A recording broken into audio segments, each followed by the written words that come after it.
Hello everyone, આજે 13 ફેબ્રુઆરી છે. એને આપણે વર્લ્ડ એનિમિયા અવેરનેસ ડે તરીકે પણ ઉજવણી કરવામાં આવે છે. વર્લ્ડ હેલ્થ ઓર્ગેનાઇઝેશનના જો ડેટા શેર કરું તો ઇન્ડિયામાં 60% બાળકોને એનિમિયા મતલબ લોહીની ઉણપ જોવામાં આવે છે. અને સ્પેશિયલી ગુજરાતની વાત કરું તો 70 to 75% બાળકોને એનિમિયા જોવામાં આવે છે.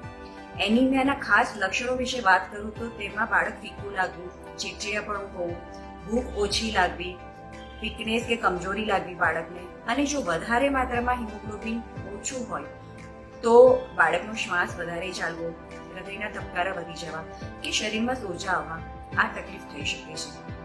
તો તમને કેવી રીતે ખબર પડે કે તમારા બાળકને એનિમિયા છે? તો તમારા હાથની હથેળીને તમારા બાળકના હાથની હથેળી સાથે કમ્પેર કરો. જો બાળકનો હાથ તમારા હાથની કમ્પેરિઝનમાં ફીકો લાગે તો એને એનિમિયા હોઈ શકે છે. અને આ તપાસ માટે તમારા ડોક્ટરને મળીને બાળકના હિમોગ્લોબિનની તપાસ કરાવો.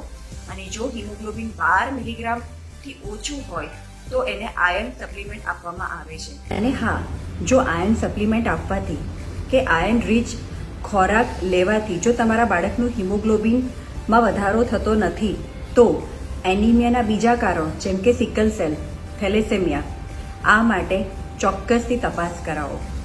Thank you.